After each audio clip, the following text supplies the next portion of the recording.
तो मात्र त्रिशला मंडल की मां कहलाती हो, पर त्रिशला मैया नहीं कहलाती। यदि सच में आपको त्रिशला मां बनना है तो महावीर जैसे पुत्र को जन्म दो। यदि आपको बामा मां बनना है तो आप पारसनाथ जैसे सुत को जन्म दो। आप पिताजी हो, बहुत अच्छे हो, बहुत अच्छे हो, तब जब आपने इतने अच्छे अपने पुत्र को संस्कार दिए कि वह मोक्ष चला गया, तभी आप धन्य हो। यदि आपने वह यात्रा को करने वाला, शिवपुरी की यात्रा को करने वाले सुत को जन्म नहीं दिया तो आप धन्य नहीं हो। ये मानतुंग हो स्वामी की दृष्टि कह रहे हम नहीं कह रहे। तो उनकी दृष्टि में आप धन्य हो। कब? अब देखो कि मैं कैसी मां हूं और देखो कि मैं कैसा पिता हूं। क्योंकि यहां तो एक ही बात कही जा रही, आपकी मां धन्य है, आपके पिता धन्य है। तो देख लो मैं धन्य हूं कि नहीं हूं। स्वयं देखो, दूसरे से मत कहो मैं अच्छी हूं कि नहीं। यह तो देखने का चश्मा आपके पास है। देखने के लिए ये आंखें जब दूसरों को देख सकती हैं, बाहर की वस्तु को देख सकती हैं, तो क्या ये आपकी दो आंखें आपको नहीं देख सकती? पूज्य गुरुवर कहते हैं, जब आप संसार की सभी सामग्री को देख सकते हो, भला बुरा जान सकते हो, अच्छी बुरी का निर्णय कर सकते हो, तो क्या आपकी आंखें अपने आप को नहीं देख सकती? देख सकती। कौन है ऐसा जिसने अपने आंखों से अपने आप को देखा हो? देखा? अपनी आंखों से आपने अपने बाहर के रूप को तो देख लिया, भैया कह रहे मैंने देखा। आपने अपनी आंखों से मिरर के माध्यम से, कांच के माध्यम से अपने बाहर के रूप को तो देख लिया, लेकिन वह बाहर के रूप को देखने के लिए नहीं था। देखना तो आपको अपने अंदर के स्वरूप को था।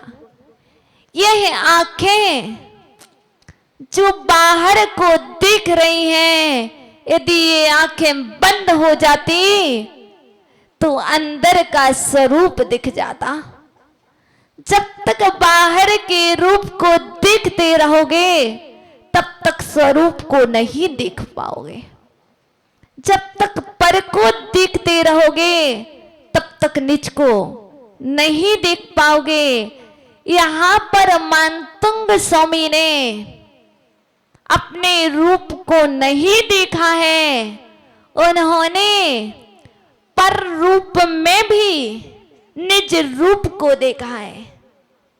हम तो पर को देखते हैं, दोष रूप से देखते हैं, लेकिन मानतुंग स्वामी की दृष्टि तो देखो, पर रूप में भी निज रूप को देख लिया। जिसने पर रूप में निज रूप को देखा है, उसी ने तो इस भक्तम्बर स्तोत्र की रचना की है। जिसने पर रूप में पर पुद्गल को देखा है और अपने रूप से कल्पना की है, वह भक्तम्बर स्तोत्र नहीं लिख सकता। वही लिख सकता है, वही रच सकता है जो दूसरे में भी सिद्ध की कल्पना कर लेते हैं। वह मां में भी सिद्ध को देख रहे हैं, वह पत्थर में भी भगवान देख रहे हैं, और हम से तात्पर्य हम किसको देख रहे हैं? काले गोरे को देख रहे हैं, छोटे बड़े को देख रहे हैं। क्यों? क्योंकि हमने अपने आप को भगवान बनाने का लक्ष्य ही पैदा नहीं किया। जिसने उस लक्ष्य को बना लिया, उसने उस लक्ष्य को प्राप्त कर लिया। आप पढ़ रहे हो, आप पढ़ रहे हो क्या? भक्तामर आचार्य भगवान मानतुंग स्वामी कहाँ है? पता नहीं, जेल में? नहीं, आचार्य भगवान मानतुंग स्वामी मोक्ष तो गए नहीं, तो स्वर्ग में होंगे। आप यहाँ बैठ करके भक्तामर स्तोत्र की आराधना कर रहे हो, तो आचार्य भगवान मानतुंग स्वामी यदि स्वर्ग में होंगे तो वो आपको देख रहे होंगे कि नहीं? बताओ, कोई कह रहा हाँ। कब देख रहे होंगे? क्योंकि उनके पास यदि वो स्वर्ग में होंगे तो अवधि ज्ञान तो है। क्योंकि हमने सुना है यदि बच्चे बाहर पढ़ाई के लिए जाते हैं या जॉब करने जाते हैं, यदि वो माँ को याद करते हैं, यदि वो माँ को याद करते हैं तो क्या होता है? पैर में खुजली होती है, हाथ में खुजली होती है, कुछ ना कुछ इफेक्ट पड़ता है। पूज्य गुरुवर कहते हैं जब उन्हें बड़े आचार्य अर्थात दादा गुरु याद करते हैं तो आचार्य कहते हैं हमारा हाथ खुजला रहा, आज तो हमारे गुरुजी याद कर रहे हैं। और आपसे कहा जाए तो आप कहोगे पैसे मिलने वाले हैं, है ना? तो जब आप उस माँ को 100 बार याद करते हो तो आपकी वह अंदर की आवाज कहीं पर भी आपकी माँ हो वहां तक पहुंच जाती है। जब आप कंटिन्यू 48 दिन तक आचार्य भगवान मानतुंग स्वामी को मिस करोगे, याद करोगे, तो क्या आपकी आवाज एक बार भी उन तक नहीं पहुंचेगी? पहुंचेगी कि नहीं? पहुंचेगी ना। तो वो आपको वहीं से क्या करेंगे? आशीर्वाद भेज देंगे। देखो निवाई के लोग कितने अच्छे हैं, जो आज भी जो मैंने 6वीं और 7वीं शताब्दी में भक्तामर स्तोत्र की रचना की थी, आज भी उसको पढ़ रहे हैं। तो क्या होगा? आपके लिए वह आशीर्वाद देंगे तो क्या होगा? आपका पुण्य भी बढ़ेगा, आपको विशुद्धि भी आएगी। जैसे माँ को मालूम चल जाए कि बच्चे याद कर रहे हैं तो क्या होता है? माँ कोई याद आया तो माँ कॉल कर लेती है, फोन लगा लेती है।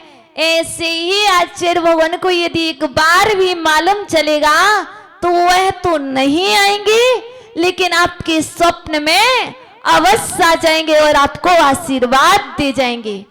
क्योंकि पूज्य गुरुवर ने 2012 में कहा था आप तो पढ़ो, आप तो पढ़ो, याद नहीं होता तब भी पढ़ो, पर श्रद्धा रखो, श्रद्धा रखो। आपको तो वह स्वर्ग से भी आशीर्वाद देने आएंगे और आपको याद हो जाएगा। ऐसे ही जो चीज जो यहाँ नहीं मिल सकता वह पूर्वाचार्यों के आशीर्वाद से सब कुछ हो जाता है। मात्र श्रद्धा रखने की आवश्यकता है।